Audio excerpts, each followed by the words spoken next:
Along the way now, years later, we do, started January here. Anime Los Angeles, we used to do Anime Con, you know, we have Hanadoki-con, Anime, Anime California, Anime Expo, PMX, PMX, Ninja-con, thank you, geez, wow, I'm forgetting a lot of these.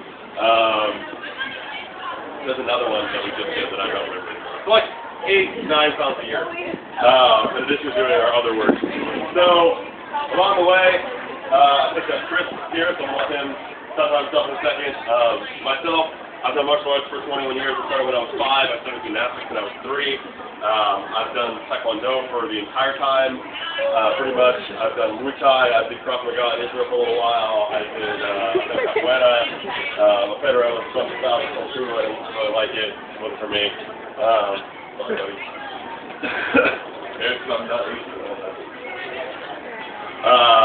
Right now, I'm predominantly studying Kyokushinkai Karate, which is like a very specialized thing. If anybody wants to hear more about that, I can talk to you about it after the panel. Does everybody hear me? Yeah. I'm pretty. Oh yeah. Chris is pretty tall for an Asian dude. Sounds racist. But I'm 6'8", so if he looks small or like normal size, it's because I'm a giant. So this is Chris, and I'm gonna let him talk about his stuff. Go ahead, buddy. Yeah, Chris. I'm just working on trouble with Hollywood, working as a dance actor, martial arts, stuntman. But not enough? No. Did stunt work for 9 years, martial arts for like nearly 25 years. An old man. And did past work with seen the recent movie 47 Ronin. Yeah. Cool. Also Ted 2 that's coming out this year. Supposed to be coming out this year. And Deadliest Warrior for Ninjas vs. Spartan. We actually filmed that as a pilot originally, and then it came out as a TV series. Great.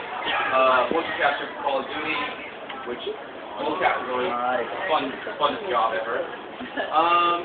Other than that, yeah, we're here, have some fun, make y'all laugh, give a little fun joke. Yeah. I don't know if anybody still use Healy. That's awesome. Anyway, get your tabs like really strong. Anyway. So, most of the time we go to a panel, it's like a table, and there's people there, and they talk, and we ask them questions, and they answer you. Or you go to a martial arts thing, it's a demo, and they do stuff, and then you watch them, and that's it. Here it's kind of interactive, it's kind of bold. We kind of go off on tangents a lot, and talk about bullshit. Yeah, if you want to know how production works, it's done, you're also welcome to ask those kind of things. There's a lot. Actually, the study street is all changing now. It's actually like tilting a little bit to the negative side, but Hollywood does that for people. So with us today, also we have Donnie over there wearing our team left shirt. Which, by the way, if we sell in the video song, if you want, we'll sign it for you. If you want us to large a T-shirt with our terrible signatures. Donnie is a new addition. He just started training with us.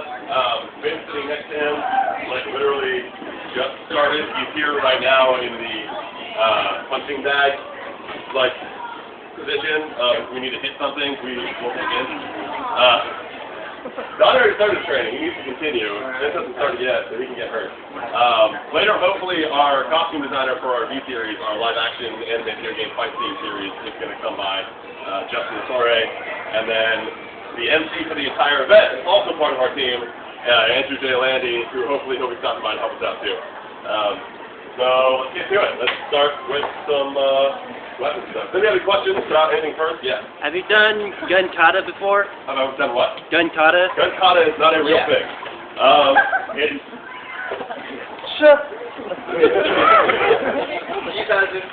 I've actually used it one time as a joke. It actually works. No, we were actually doing an indoor scenario training session just for show. I mean, okay. Here's what I'm saying is that like gun kata in like the equilibrium sense, not really realistic. Gun kata in like the Krav Maga sense, where you have a pistol and somebody is coming at you with a gun and you can disarm them with one hand while you're shooting them in the face. Yeah, that's effective. You can say that it is. Yes. I got a gun right here. We also have rubber guns. We're going to be doing gun disarms and stuff. Okay. Some of which you will probably recognize. Does everybody here know what Krav Maga is? Kamikaze, the Israeli Army's super ridiculously depth martial arts. Unlike McMath, the Marine Corps martial arts program that we have in the U.S., which you can use to disable your enemies so that you can then force them for information towards them. Kamikaze, you just kill them, because the Israelis know that no terrorist is never going to talk anyway, so they might as well just not spend the money on food and resources of keeping them alive. You know, it's effective. I do great. I'm a horrible person, though. So, you guys want to start with Western weapons or like Eastern weapons? Like Europe, Britain, Asia? Asian stuff. Asian. Alright, let me get hands for Asian stuff. And hands for European stuff. God dang it. Alright.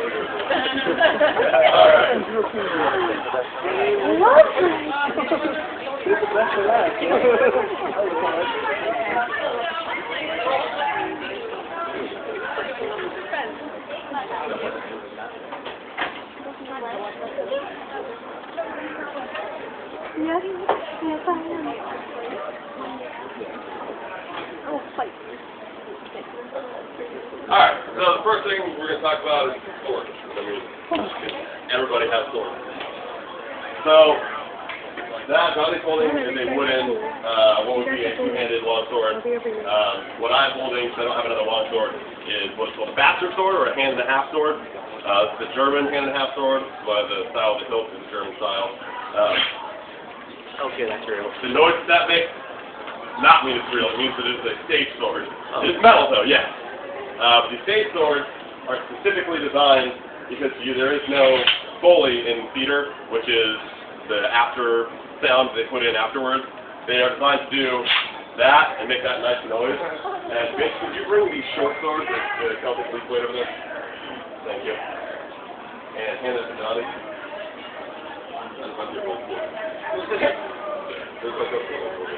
So basically, like, the thing with the safe swords, they make this nice noise when you pull it off, and slide them against each other.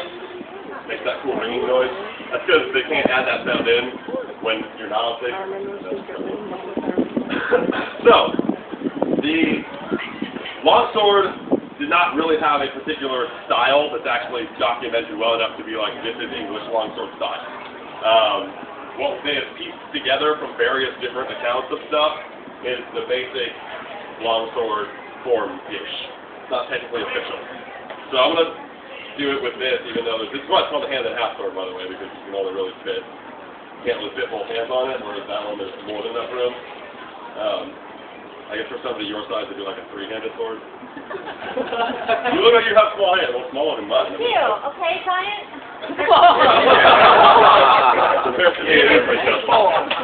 Okay, so basically the stance with both feet facing forward. There's like beautiful girls right behind me. You need that sword in two hands right in front of you. So your basic swing come back around you to the side, same thing with the other side, and then hit to the leg. Oh, the same thing, bring it back. And they're all nice arcing motions.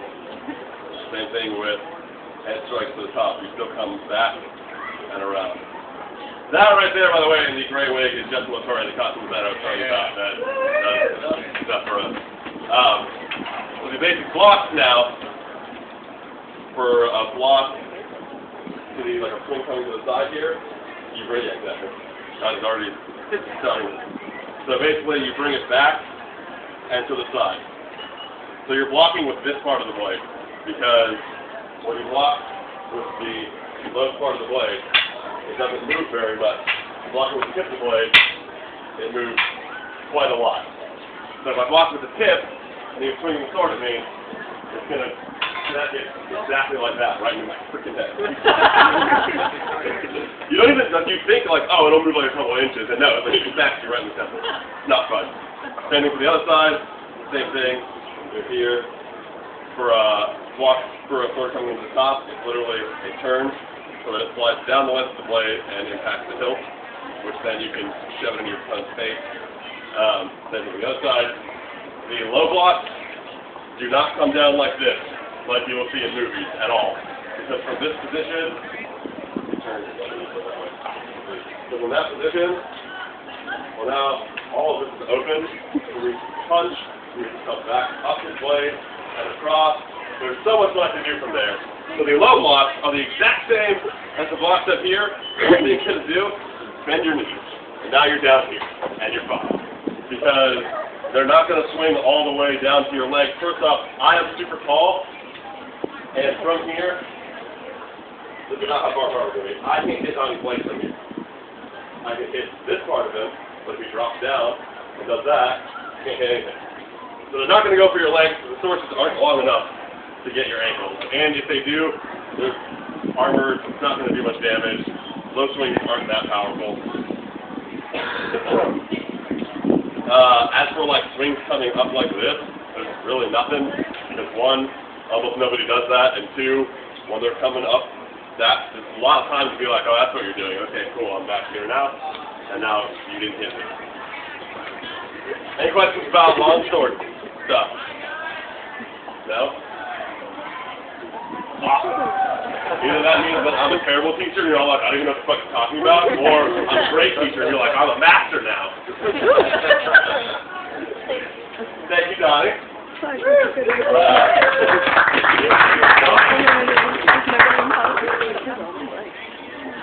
So, long swords were carried by a lot of foot soldiers. They were used predominantly in combat. The hand and a half swords were used by bigger dudes, usually about my size. Those were the guys, the knights that you see in like the full plate armor. Most of them were about my size, but like a lot more muscle than me. Plate armor is like 120 pounds, heavy as hell. So you got to be able to walk around in it and swing a sword in it. And with a hand and a half sword, you're going to have a big old huge shield too, because you're a big giant dude. Dang it. Wait. That. I need that. Yeah. We were talking about that. Oh, you're going to left-handed. Whoa. Highly Jordan. I mean, So if you were left-handed, like I'm not, you have a shield kind of like this, maybe even bigger, and your hand and a half sword. And you basically, it's the same concept. Your shield blocks are bringing it back to yourself. They're dropping down, and they're coming up above to make it at an angle so that it glances off and slides down. Because once their blade slides off your shield, that's the only thing you need to do. Is stab the crap out of it. Or swing and bash the crap out of it.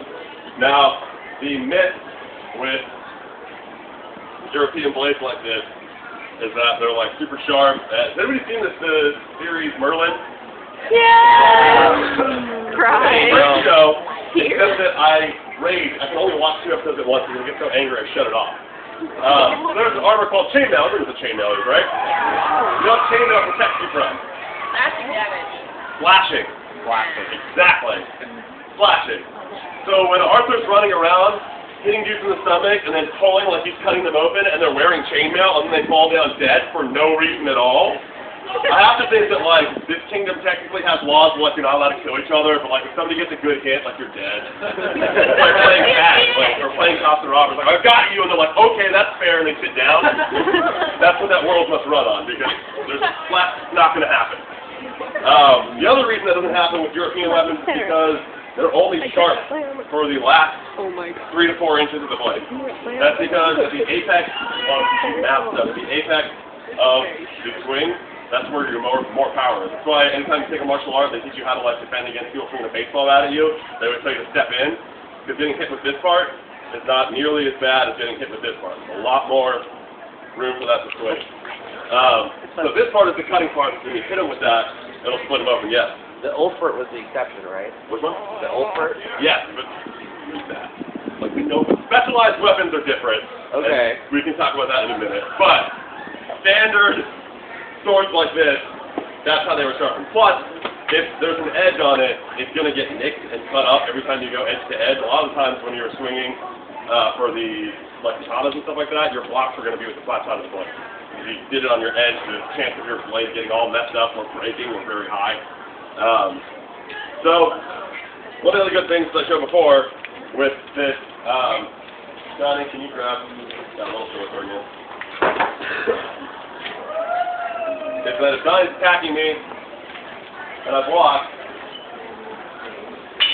even with a shield on my hand, which is going to be a left-handed shield, I can still put my hand on here and do that. And now this is in his face. If he's pushing me, if I'm on the ground or something like that, he's pushing this into me and he's trying to kill me with like an axe or something, I can grab this and push back with both arms. So it gives me more strength to be able to do this. Yeah, you don't can't really do it. I have no limit. No little. So the non-sharpened sides were great. Also, you can still kill somebody with that non-sharpened side. Most of the deaths in the Middle Ages were due to crush damage. People wearing that nice cuirass, the big chest plate, you'd smash them with a hammer or a flail or the flat side of one of these blades, and it crushes it in, and suddenly they can't expand their chest and breathe anymore. So they lie there gasping for air until they die. Or you do that and you flip them over into like a muddy banks of a river, and they can't lift 120 pounds off of them in the mud, and they suffocate on mud. It's a terrible time. Every time somebody's like, I wish I lived in the Middle Ages, I'm like, no, you don't. One, all of these things. Two, no plumbing. Oh, yeah. Also, no toilet paper. You just don't like your butt on the ground like a dog. What was that? You have to do it with a hay. Yeah, hay or leaves, and just hope that you know that that leaf is not poisonous. It'd be a bad idea. So it's also, that actually does that, nice and flexible. That's because all the impact they keep receiving, if they weren't, they were brittle and like super solid, they snap in half really easily. A lot of the crappy Chinatown 440 stainless steel swords that you see will break in half very easily. I don't know if any of y'all saw that internet video where the guy's like talking about the sword, like the sword salesman. Saying like, yeah, he's hitting on a table and he's like, it's so sturdy, and it snaps in half, flips around and stabs him in the leg. And it's real, so it's even funnier. Those are the longsword and massive sword kind of things. So next, anybody have questions on those types of weapons? No. The next thing we're going to talk about is short sword.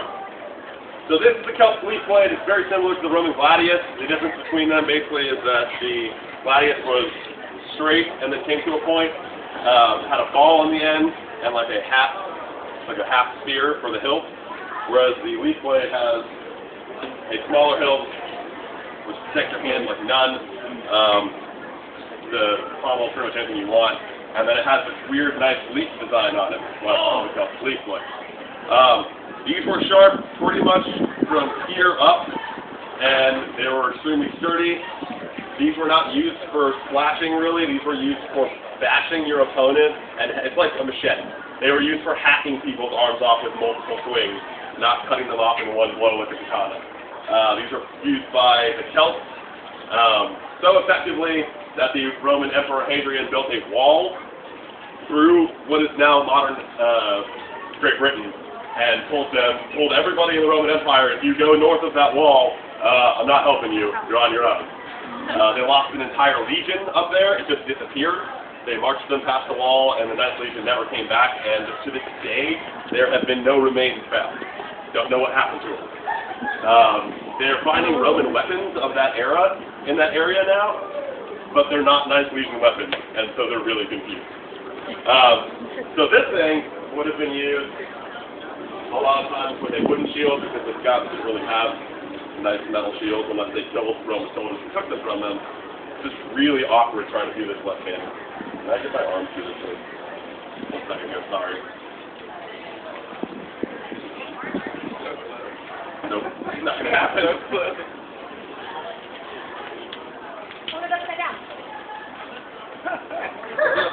Yeah! Smart.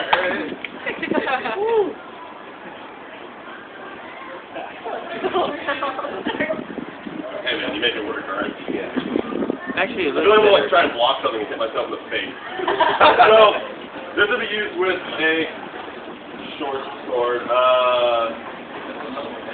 want to grab the... Yeah. Either one of those actually is great. So, this is really easy. You have a shield. This is what you block with. This is what you kill people with. Now granted, you can smash them in the face with your shield. Awesome. But, I mean, you're going to come in, you're going to block with your shield, and then you're going to try and hack the crap out of them, or block and stab. A lot of times there'll be what's called a shield wall. Why not? So I'll be here with my shield. Chris will have a shield that will be next to me. And we'll basically lock our shields together with a whole line of people. The other side's going to have one too. We're just going to push our shields against each other while we stab each other in the faces over this. A lot of times one person will bash the shield and then duck down, and the guy behind them will stab him with a spear. You have guys with like 8-foot spears in the back. Yeah. So pretty much, I'll hit this wall, and then come to run on trees over me, and then this is referred to as sword and board by a lot of people. It's not that complicated of a system. Lock, stab. Don't ever overextend your arm down to block like that. It's a terrible idea. You're gonna get. It's very easy for me to start a swing this way and just go okay and come up with it. The real fun thing with shields when we get into active and synchration, which is awesome. We can't do too much. Synchration is a term used to describe a series of techniques that were created to break an opponent's defense, or really to break an opponent. The Sparta kick that he does into the pit and stuff, that's an actual synchration technique. So if Chris is holding a sword,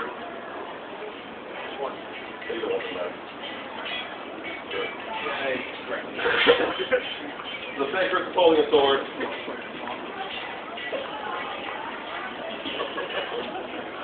Right? And he swings at me, and I block it.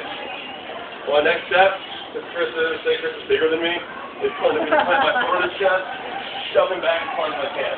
While he stumbles backwards, usually you're not fighting on nice, brick ground. Stumbles backwards over some grass, over a rock. I'm going to be running after him. I'm just going to stab him while he's down and then move on to the next person in front of him. Fights happen extremely fast in those times, like literally 3 to 4 seconds, and it was done. They didn't sit there like bashing each other for hours on end like you see in the background of a bunch of movies. There are a great variety of short swords from all different kinds of places. This is the Celtic leaf blade. This is a Spanish saber. This is a Spanish saber.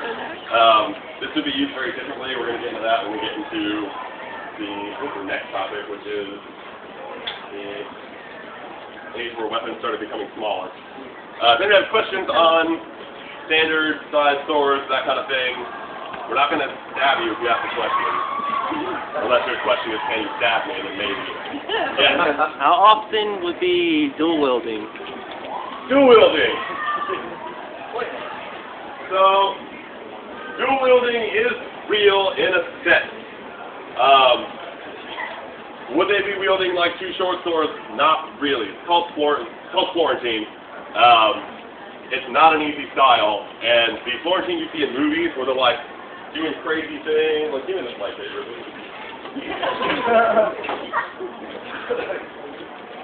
Florentine you see in movies where they're running through the battlefield, doing this kind of stuff, and going around and all that. That's absolute bullshit. No. It's gonna get killed. Because the whole time I'm doing this thing, first off, anybody's come up behind me and stab me in the back. When you actually fight Florentine, much like that, yeah. When you actually fight Florentine, it's like fighting sword and shield, but this is your shield. Whatever your offhand sword is your shield. So I would be here, and basically, whenever Chris would attack me, this hand would be blocking, and this hand would be stabbing or striking. If somebody has a shield, and it's like made of wood or something, you think you can break it, there are like techniques for double swings to break a shield. But Florentine is not a style that is used almost ever. The actual dual wielding, the actual Florentine style was used with like a rapier and a knife, or a rapier and a very short sword, like long enough to be like a big knife. A dagger. So you have a rapier and dagger, so you would parry the rapier thrust with your dagger and then stab them. Or if you have the sword breaker, often little main guys with the slots in it, you can parry their thrust with that, snap their sword in half, and then stab them, which is just like calling them what they like to do it. Like, and the sword's broken, even if you live. And you're like, well, sort of, that's way too much. I know. But yeah, basically you would hold it in your offhand and you use that to, again, that would be your parrying weapon, and your sword would be your killing weapon. Any other questions? There are questions that all come from one gentleman. With the camera. So, is there anything else for us?